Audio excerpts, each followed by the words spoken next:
Oppo and Xiaomi show off their under-display selfie cameras. This has been the most requested story for me, like probably since this show started, possibly. My Twitter was filled up with this. Everybody was sending me this. This is how perfect this implementation is. Everyone seems to agree. This is what it should have been from day one for whatever reason. It's been a hard thing to engineer. Of course, I'm talking about this camera being hidden under the display component of your smartphone. No notch, no pop-up, no motor, no nothing. Just all screen and selfie camera. Now, granted, our exposure here is very limited. We have this one tweet from Xiaomi. We have a tweet as well. Not a tweet. I think it originally showed up on Weibo. But anyway, a social media post from Oppo also at the exact same moment, because you know how that works in the smartphone game. It's like who can showcase it first. So they've got their very own under display camera. They showed it off working. But we have these like limited clips, and we don't know to what degree they've been manipulated. I'm not suggesting they're not real. I'm just saying, were they produced in a perfect circumstance? Who really knows? But anyhow, I think it's happening for real finally. It's the dream scenario in which you don't need to notice the existence of the front-facing camera when you're not using it, and it doesn't have to rely on any kind of moving parts. It can sit under the display and then only function or operate without ruining any piece of the display. So if you look at Oppo's implementation here, the screen portion shifts down a little bit, and it reveals a black area, a black region, and then it draws a kind of LED circle around the location of the front-facing camera. So I guess it just turns off the display in that section temporarily. This is perfect. This is perfectly fine. Now, strangely enough, in the other implementation that you were showcasing from Xiaomi, I don't think that even happens, right? When you scroll forward, or let's see here. When they pop open the selfie camera in this case, does it even have to create a... Oh, it just... By default, when you open a selfie camera, there's a black strip along the top. Who cares? This is fine. You can't even complain about this. When you're framing up your front-facing image, generally speaking, you have UI elements up along the top and bottom anyways. It really doesn't affect the experience at all. But of course, you get to skip out on any type of notch prior to that. Now, funny enough, in Oppo's demonstration, they're showcasing their no-notch under-display front-facing camera against the teardrop notch from the previous Oppo devices and, of course, previous OnePlus devices as well. What does this mean? Well, in Oppo's case... Or sorry, that's the Xiaomi implementation. Xiaomi is showcasing it against the teardrop design. Anyhow, what does this mean for all brands and manufacturers? Well, in Xiaomi's case, there's a number of sub-brands underneath them. So this implementation could be relatively far-reaching fairly rapidly in their case. Oppo, the same thing, right? As we've seen in the past, Oppo, Vivo, OnePlus scenario, you see this type of innovation happen, and then it trickles down into all those sub-brands as well. There's no, they didn't seem to indicate in the social media posts what the timeline is for something like this, but usually when you're showing it off in even a prototype product, it's relatively close to release. So we can, Will, you know what we can do? We can basically put the notch conversation to bed. Like, it just makes our lives so much easier now. Mm-hmm. We don't have to complain. We don't have to talk about notch shapes and designs. We can just, screens are screens. Cameras, you don't even notice them. They're just there. Now, granted, it is important to note here that this is just an optical sensor. This is a camera, essentially, underneath the display. We don't know, and I'd be surprised. I don't expect there to be all the fancy IR technology under there, the beam projection stuff that, like, say, Apple is using in their Face ID. So when it comes to face unlock, you can expect a less secure optical style unlock in this implementation. I'm speculating, of course. So if you're one of these people that wants the absolute most secure type of face unlock, you're probably still in notch land for the time being, unless, of course, they're working on getting those sensors under the display as well, though for some reason, again, full speculation here, I'm guessing that might be even more difficult to do in a seamless fashion like this. But I think this is going to move customers away from the most secure style of face unlock anyway, just because of how wonderful the user experience is going to be not having a notch. When people see this, use this, like invisible tech is ultimate tech. When you don't even see it, it's just working for you, not bothering you. It's really compelling. So again, we don't have a date, but we have two different manufacturers showing this off on social media at the same time. One of them must have caught wind. The other thing was going down. Right. And they're like, get in the lab, get the video out. Now, to me, the Xiaomi video looks a little more polished. Mm-hmm. So something tells me, like you watch this video, this ain't casual. It's made to look casual. Right. But it ain't like the girl. And then if you watch, like, at the very end there, you see the dude standing behind, like, oh, he's filming, but then it's a quickly cut. Like, there's something going on. They're playing with us in some way. Yeah. We're getting played with. This is a really good proof of concept. And in terms of presentation, do you rather prefer it to be in, like, a big launch and then they surprise us with it? Or do you like this kind of, like, guerrilla style, let's just... Well, we talked about this previously, how the launches, everything's leaking beforehand. Exactly, yeah. And nothing is a surprise anymore. So why not, man? Just put it out there. Leak it yourself. Mm-hmm. Like, why even sit around and wait? Of course, traditionally, that wasn't the case. Apple would never do something like this, right? No. Samsung probably wouldn't even do something like this. But now these new brands, they're scrappy. They're clawing at market share. They're like, let's just show everyone how far ahead we are, even if it's just like this. Now, granted, we got to be clear here. Like, this is just a short clip. We don't know how real, how far. Like, I'm just reading right now in this post that the Xiaomi clip came out after the Oppo clip. So did they have that baby ready to go? And the underscreen camera was added to a Mi 9 prototype. So you know what? Who knows? There's all kinds of funny business in this game. We can't say for certain. But I do believe that we're going to see commercially available products very soon with this technology baked in from both of these brands, their sub-brands, and it's more pressure to the smartphone marketplace now because you still have that little bit of the conversation with devices like the new OnePlus device, which is like, I'm kind of a little bit worried about this motorized camera, front-facing camera, and then, of course, for face unlock as well. Face unlock, it's got to pop up, go down. How comfortable is everyone with that? The motor always seemed like a stopgap. I'm not saying it's bad. I'm not saying it's busted. I'm just saying it always seemed like a stopgap to the eventuality of the in-display, under-screen type of front-facing camera. That just seems like the superior implementation, if possible. I remember reading about it, that Samsung was working on it a while back. Who knows how far along they are? They may be close as well. Might just not be their style to be the first to share on social media. It hasn't been in the past, so I'm guessing that that's probably the case. But anyhow, super requested. What do I think? I think it's perfect. I think it's the way it should be. I'm excited. The full screen thing is here, and it doesn't appear to be any drawback at this point. Now, granted, maybe the front-facing camera, the quality might suffer being under the display like that. Who knows? That's possibly an outcome as well. You know me, though. I'm not snapping all these selfies. Not a huge thing to me. So even if the quality suffered a little bit, it would still be worthwhile for the full screen, no motor. This is the implementation everyone was waiting for, and that's supported by how many people reached out to me, by how much it showed up on my Twitter. People are excited. I think one of the clips there has 500,000 views, 550,000 on Twitter. So it's going down, guys. The future is now. It's happening. Oppo, congrats. Xiaomi, congrats. Put it out on social media. Get it out into the world. You don't need a big event. Dude in a suit.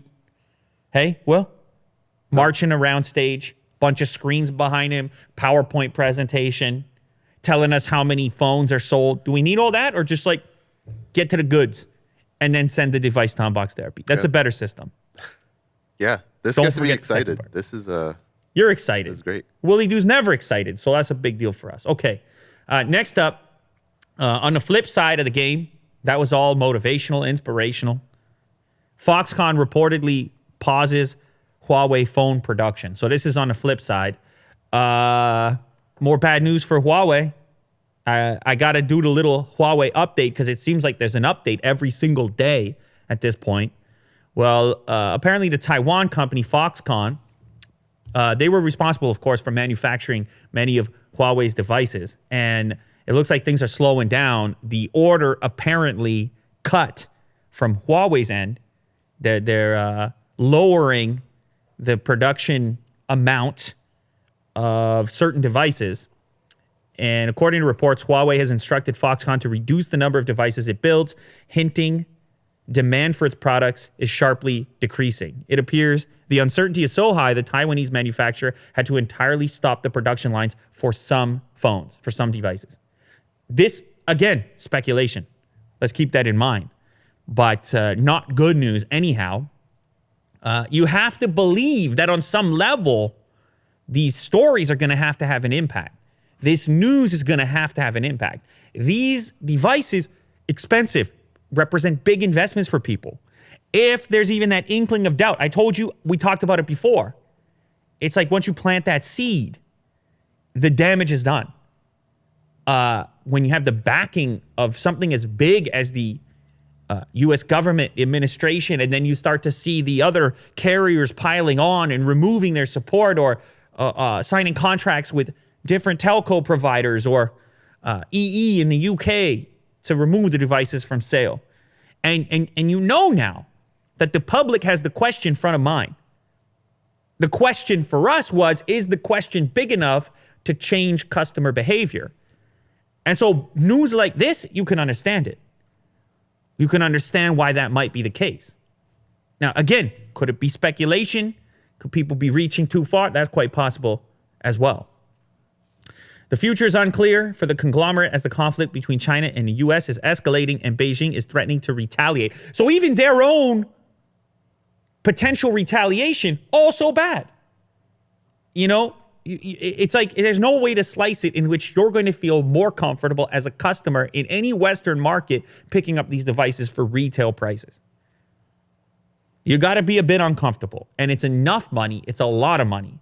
It's, you know, Huawei in the West was always positioned in the premium space with big price tags to match. And so therefore, consumer confidence is paramount. You got to have the confidence going into it. And like I said in previous videos, if you're standing in a store, even if your carrier is still supporting and carrying Huawei, and you sit there and you have the Huawei device, you have the Samsung device, like, are you really that confident that you're like, nah, I want that one? I want the Huawei device, even with all these news stories, all this press, all this potential for problems. So for me, this type of outcome, believable and expected. I believe it was also based on some words that came from an Honor event, in fact. Let me see if I can find that real quick. I believe it was an executive from Honor. It was originally reported in the South China Morning Post. And I believe one of the Honor executives actually made a comment about turning down the production on these devices or slowing down or waiting to see what happens. And of course, Honor, a sub-brand of Huawei. But nonetheless, it's going down, it's going on. And you guys can tell me, because I just think it's a reasonable thing. I think it's a reasonable behavior to not want to spend $1,000 if there's any degree of uncertainty. I think that's reasonable, but you let me know. Do you care, or you just drop in thousands of bucks? You're like, I do not care. I'm buying a Huawei device.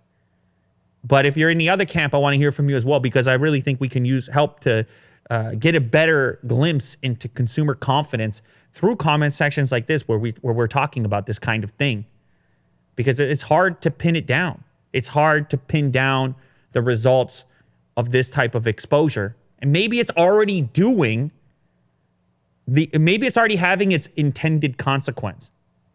You know what I mean? Maybe the original agenda of the administration was to create this uncertainty, to create this scenario in which you just plant the seed. And now customers, they just have to take that extra second when making a decision. And that's enough because of the way the competition exists and how close it is. And now Will's making me look at a picture of Donald Trump. Oh, man. All right. He's happy. And, hey, Exactly what he wanted. Hey, I don't know. I don't know how it all plays out, but he's doing something. I mean, he's yeah, it's crazy. It's a wild time in technology. And who would have thought? You know, when I'm a kid, knowing about Donald Trump, I've always been a tech fan. Who would have thought he's having this degree of influence over the tech marketplace right now, global trade and whatnot? It's kind of bizarre, to be honest.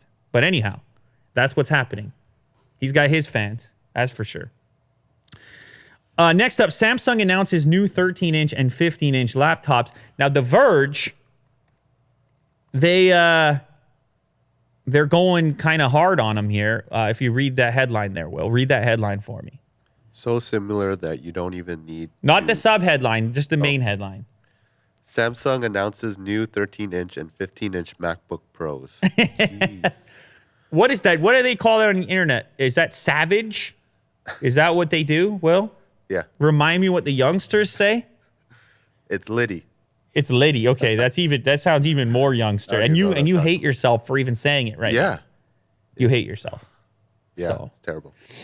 Anyhow, they're trying to say that these are knockoffs. I don't disagree. They look exactly like MacBook Pros, but so does everything else. Like it's kind of obvious at this point. We talked in the past about all kinds of laptops taking major inspiration from the MacBook Pro aesthetic. Maybe this is a little more than usual, but apparently, The Verge is not the only one to notice the similarity. A couple of other reports followed similar.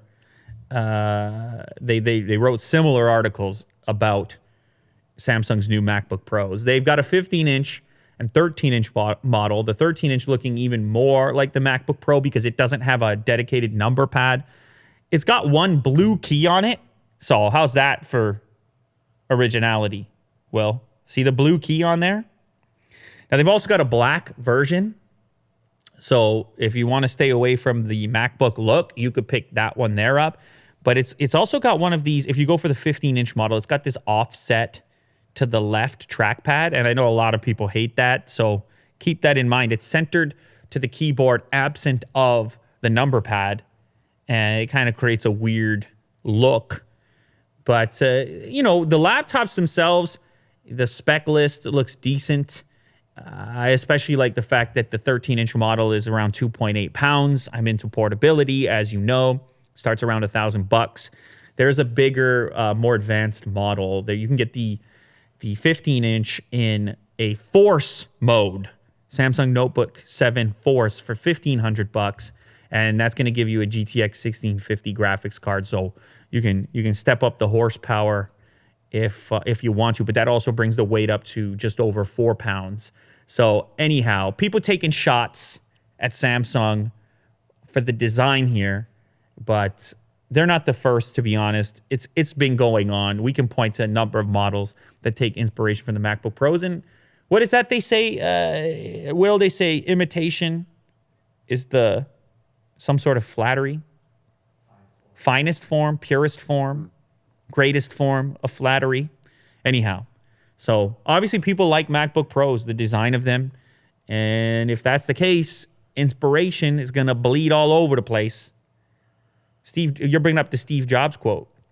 We've always been shameless about stealing great ideas. What did he say? He said great artists steal, good artists. Good artists steal. Good artists copy, great artists steal. Yeah. You see that? Yeah. But I think what he's saying there, stealing implies that the copy aspect is not obvious. A stolen idea is kind of secretive in the sense that like it's not transparent. You can't immediately, or you wouldn't, the average person wouldn't immediately notice where the theft took place. Whereas in the case of the Notebook 7, well, anyone who's ever seen a MacBook Pro, if you scroll up, not this black model, obviously, but that one, well, I mean, that's obviously a copy. So Is it unibody aluminum as well? I mean, it sure looks like it. Looks like those edges there. Yeah. It's got the sharp edges. What do you think, Will? Are you upset? Eh, It is what it is. yeah. I mean, It's inevitable. It's not it's a even really laptop. interesting at this point. It just seems so inevitable. I went into the Microsoft store, the physical store at Yorkdale, and it was like I looked at all the laptops, Windows laptops on display. It's like, man, many of them take inspiration from them. I don't even use a MacBook Pro, but I can easily admit that so many modern consumer laptops have taken inspiration from that design. Like, it's just obvious at this point. Not even that exciting. All right, last one for me today. Lil Miquela and the virtual influencer hype explained. This is an article on Vox. Maybe you don't know, maybe you do. There's such a thing as virtual influencers. And if you were to ask me, like, Lou, what's something you hate? I'd be like, influencers. And then you're like, what's something you hate more? I'd be like, virtual influencers. Like, how can it get any more grim than, like, it's already problematic enough, and now we got to deal with this. So the company behind Lil Miquela, maybe I should just slow it down a minute here for those that are unaware, the uninitiated. There's such a thing as a virtual influencer, a corporate imaginative. I'm getting fired up. I'm getting upset here. A group, an actual boardroom of human adults creating a fabricated, CG influencer that then goes on to Instagram, Twitter, wherever else, wears outfits, does influencer posts, sponsored posts. You see what I'm saying here, Will? It's already terrible. We're already getting killed here. Sponsored, this and that, hashtag. It's hard enough with the humans being exploiting themselves. Now we need some kind of a... The last thing this space needed was more of a corporate mindset. It's the last thing. Anyhow, in her case, it's working. She got 1.6 million followers, and the company responsible for her has recently closed a $125 million investment round. Oh, she has video. Yeah, she's CG. She's Calvin Klein now. She's with Bella. She's with ASAP. You know, it's the future. Oh, that's not her, is it? No, that's a model.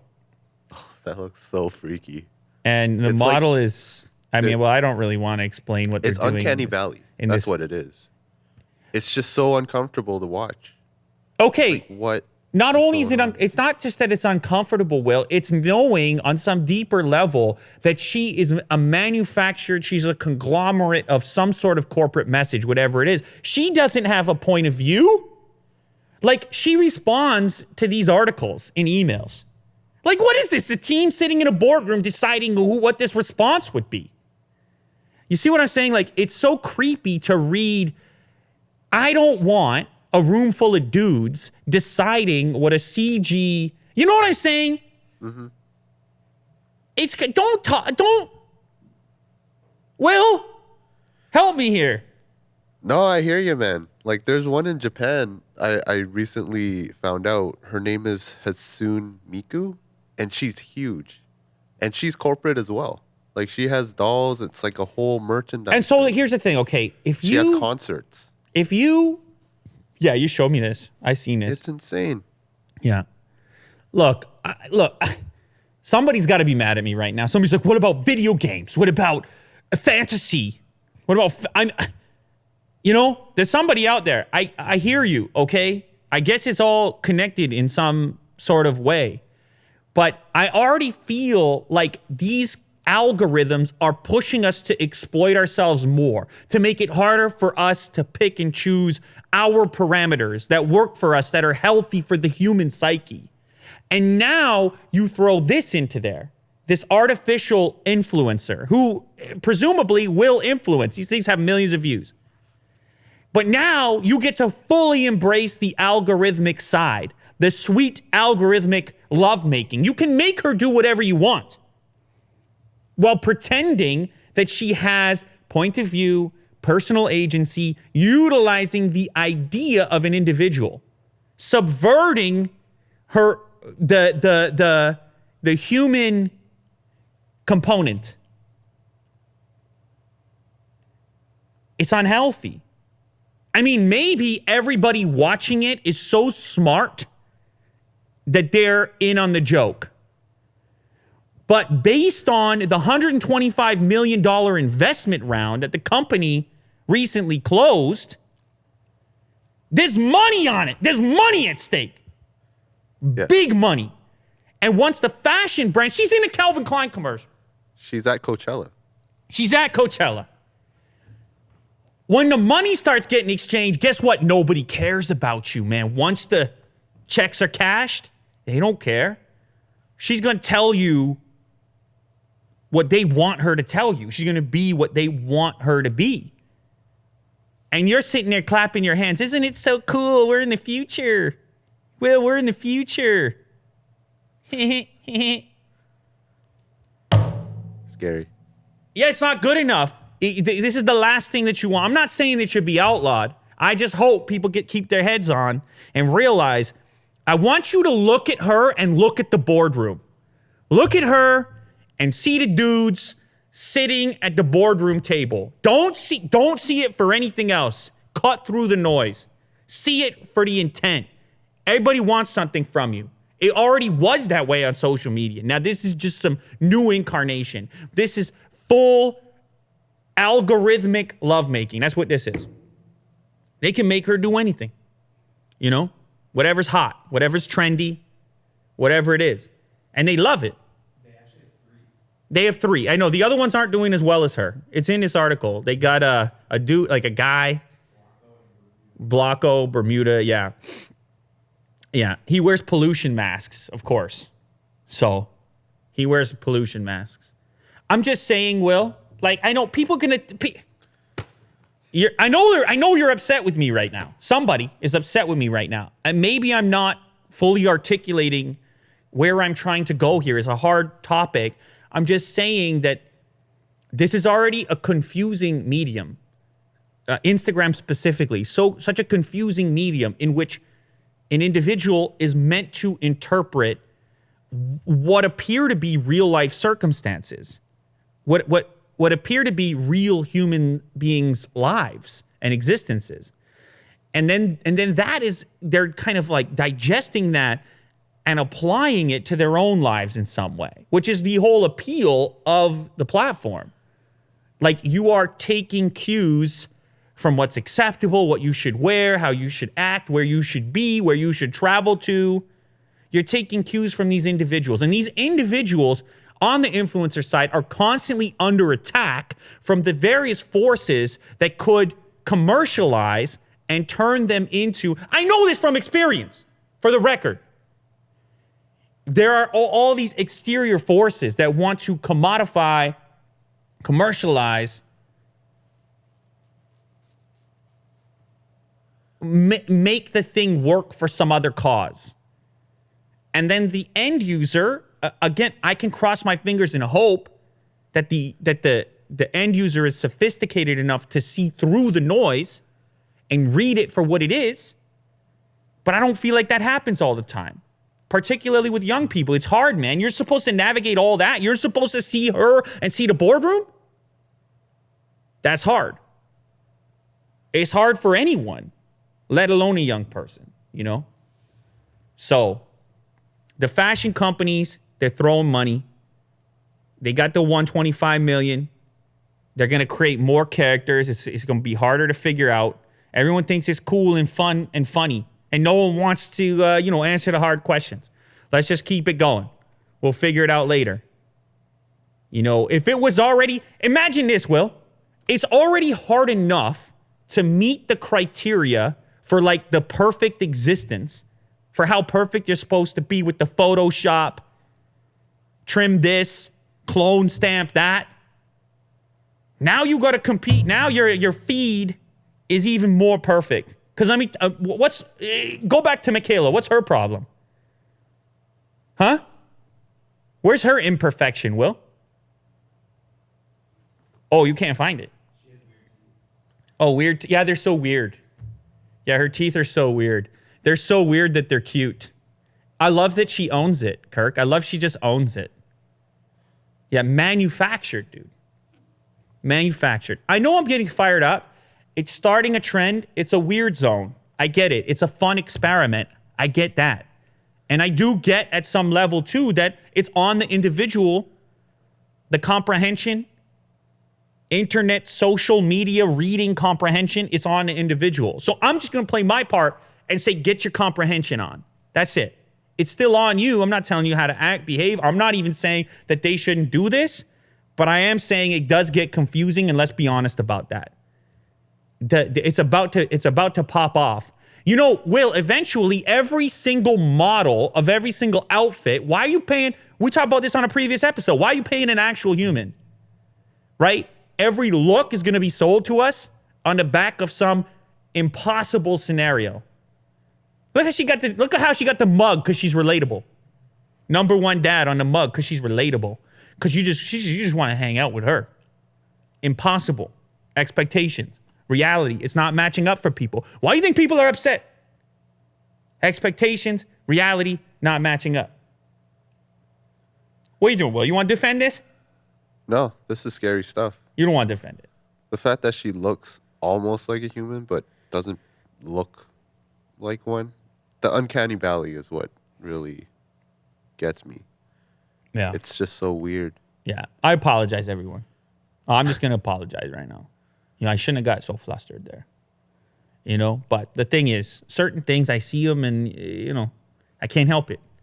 Gets me fired up. She's doing interviews. She's an influencer. She's got a record. New single, Hate Me, on Spotify. You know, she's already banking influencer deals. I got this guy, Liam Nikuru. You know, he's modeling. Look at this guy. CG model over here. And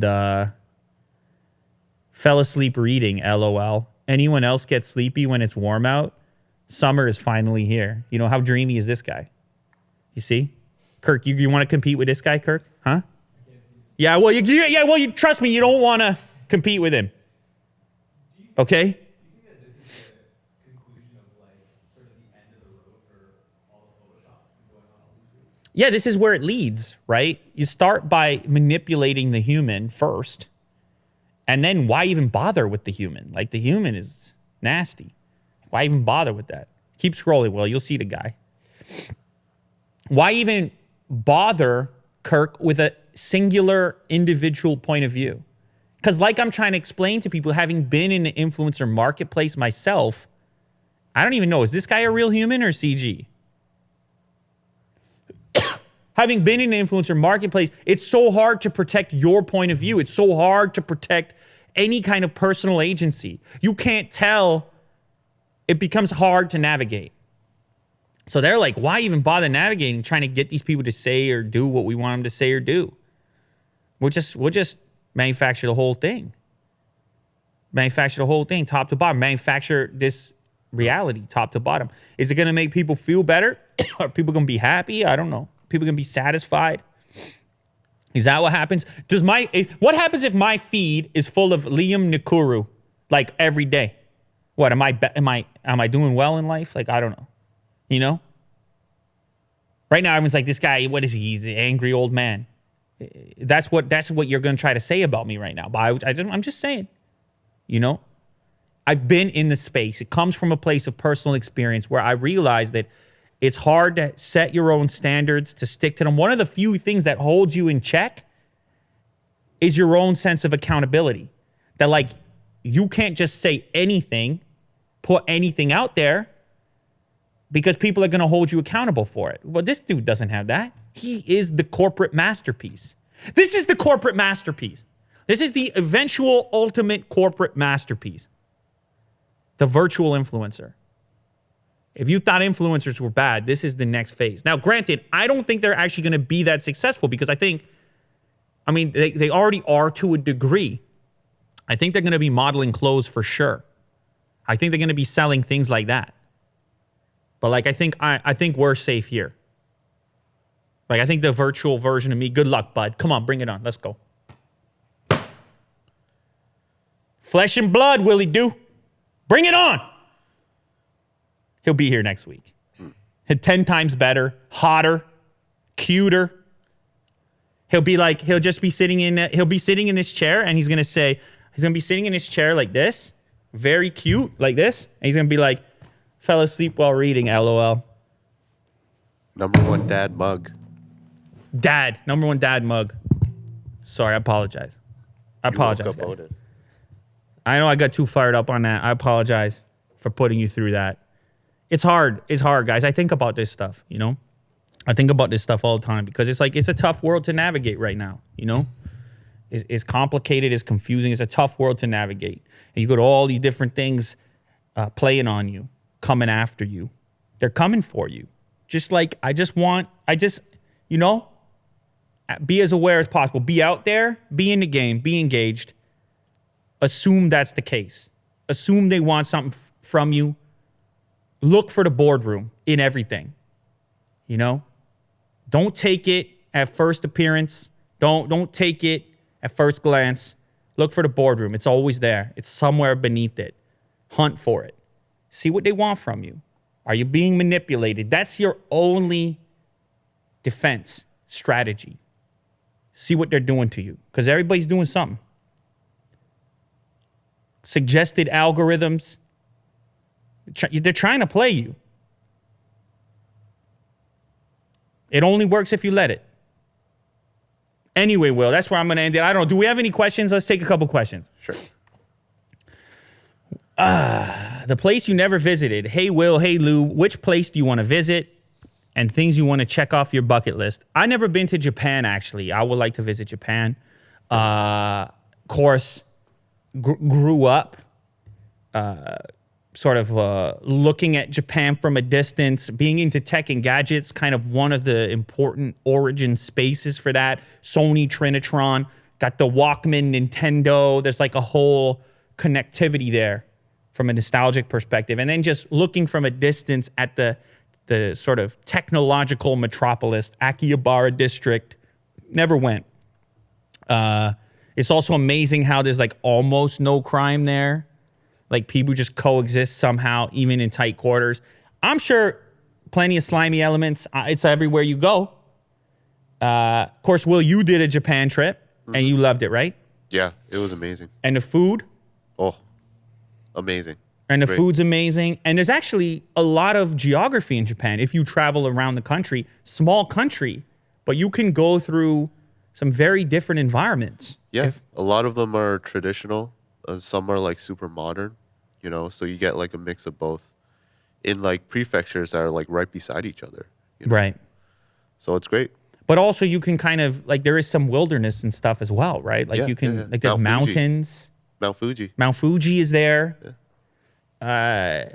Did you get to have any high-end sushi, something like this? Yeah, but I really love their like just everyday food, Every day. You know, it's great. Yeah. So I would probably pick Japan. Is there a place, Will, that you would like to visit you never visited? Antarctica. Whoa. Yeah. Kirk's been there. Why are we naming places that other people have been around the I table? know, it's just I think one of those expeditions on a ship would be amazing. Wow. You're going full wilderness. You're going to freeze it out. Yeah. That's cool. All right. What do you got next? Foldable screen tech. Hey, Lou and everyone, do you think foldable screen tech will have a place on our clothing? For instance, you could have a screen on a shirt or jacket sleeve and see your vitals. Yeah. You know what? That's the one area where I was thinking that technology could enter into clothing beyond sort of just changing the materials in which they're made out of, is the vitals tracking of vitals, kind of like what a smartwatch does, but in an even more seamless scenario. The weird part there is like, this is where my head goes. I always try to view it in a practical sense. Like, how do you wash it? How durable is it? Do you want to own any one shirt that costs X number of dollars because it's got all this tech baked into it? So there are some practical issues with that. You would need the tech to come down so far in price to become so popular that it could just be embedded in almost all of your clothing. Imagine vital tracking in your underwear, Will. That's some like next level, up close to the body. I've been wearing underwear with the modal material. Oh, okay. And I'm just saying, like, that's a kind of tech, Yeah. material tech. It's old school, but it's, when you compare it to other materials, you're like, well, I get it. So now you want to track my vitals as well. Give me a little blood pressure. Give me a little pulse. It can't hurt. Shows up on my phone. I don't need to wear one of these. It's kind of cool. I don't know, guys. Do I need another screen, though? Do I need more screens in my life? I got screens all over the place. Unless it's going to replace some other screen completely, then possibly. But that seems hard to believe at this point. He says I can answer texts, see notifications like a smartwatch, but on a bigger screen, like in the sleeve. The problem with clothing, though, you change it throughout the day. It gets a little warm, you take the long sleeve off, maybe. It gets cold outside, the jacket covers it. So it's like this convertible space that's meant that it has to flip along with you, which is probably why the watch exists. So we'll see. I don't know. I don't know if the killer app is there yet. We saw the Louis Vuitton stuff with the fancy bag with the flexible display. It's not enough yet. I'm not ready yet. I don't buy it yet. One day. One more question. Can we hear more about your phone repair part of your life? Like, what's the best, most surprised thing you ever brought back to life tech-wise? So, for those of you that don't know, prior to this YouTube channel kicking off, I had a business in the city, downtown Toronto, and the name of it was iUpgrade. The concept was mostly centered around upgrades. Like, in other words, it was difficult at the time to get compatible upgrades for various Apple products specifically, whereas you could just go buy any RAM chip to upgrade, or at least you had a wide variety of RAM chips to upgrade a Windows laptop. On the Mac side, specifically with PowerPC, which was before Intel, before the MacBook Pro, I'm talking PowerBooks, you needed a very specific type of RAM chip from only a handful of suppliers that was going to work seamlessly and be supported by your PowerBook. So I was like, okay, we have this little business, call it iUpgrade, and people coming in with like slow PowerBooks. Again, this was many years ago. We could kind of improve them a little bit. And that was actually easier than the repair business. But of course, things were increasingly getting mobile even back then with the iPods and things like this. And so a lot of what ended up happening, we have people come in and request repairs. One of the most common ones was just to put a new battery into an iPod. And a very, is that like a good review of our place back in the day? Are you surprised? Wow. No. I feel like I've never seen this or read it before. And there, I fixed a logic board for somebody. I bought a logic board on eBay for $100. Oh, he's talking about another? I don't know what he's saying here. This is a really long review. But he's saying we fixed his logic board and it worked for about a year after that. I think we probably told him that at the time. Customer Service Plus, I have an iBook G4 I purchased at Click on Mac. The owner said it will last you a long time. A few months later, it was broken and they charged me $35 to fix it. And then the problem came back. Then they told me another $35 and they wanted $800. So this was the place that he originally bought it from before coming to see us. Then he went and bought another logic board on $100 to fix it himself with the help of iFixit. It worked great for over a year, but recently I was having power problems, so I took it to Mac on Queen. Holy smokes, this guy just went everywhere. When did we actually help him? So he took it to Mac on Queen. The salesperson asked the technician, he said $1,000 to fix it. Okay. He did reading on the internet, discovered us, iUpgrade, at the time in 2009. I asked them if they had a used AC outboard plug. They did and installed it, presto, no problems for $32. How about that, Will? Okay, that's us, finally. Holy smokes. Yeah, we helped out some people back in the day. It was kind of cool. Well, I really don't think this channel happens without that business taking off. Not taking off. I mean, we never made any money. But without that business having started up, which allowed me to have conversations with customers in store and realized that there was the degree to which there was enthusiasm around tech. Because then I could justify making content about it because I was like, wow, maybe this is worthwhile, especially with the tutorial stuff and fixing and upgrades and stuff, which was some of the first content I published on other channels before Unbox Therapy even kicked off. So anyhow, there's an example of a cool story, which I didn't even have to come up with because this guy wrote a review back in 2009 on Yelp. It was a wild experience. I mean, it's tough. You're dealing with people who have come to you with problems. Almost exclusively is what would happen. Either their computer was slow and they wanted to upgrade it, or they had a problem, something was broken, some other store quoted them a bunch of money, or the Apple store themselves said you have to buy a new one. There's a lot of people with problems, and so sometimes you could help, sometimes you couldn't. You couldn't offer a solution that made any sense, and you just have to say, okay, you got to buy a new one or whatever. But I think it was a good experience in like dealing with customers. I think to this day, it helps you to envision the end user as like a regular person. Just like when I make these videos, I try to imagine who's watching it as like a regular person. And I think that's where the whole mandate for the channel for myself comes down to, as far as trying to be useful. Is it started in an actual physical way through a store like that, trying to be useful, trying to be helpful. And it remains kind of focused here.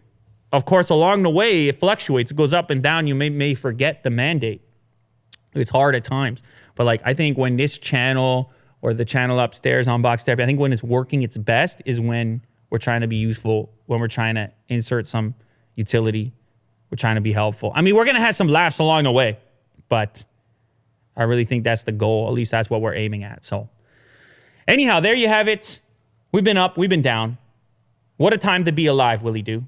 You know, people get upset when I don't say that. They're like, where was I didn't hear you say. So it's true. What a time to be alive. It's all happening. We got CG virtual influencers. We got to navigate that now. We go from a friendly little repair shop to Lil Michaela. You see how that goes? We go from one logic board to managing this, whatever that is. Did I overreact? Probably. But I'm just looking out for people, you know? Just trying to be useful. I said it already. Keep your headlights on, you know?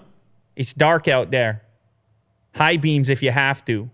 Zero in. Laser beam focus. See the boardroom. It's out there. Cut it.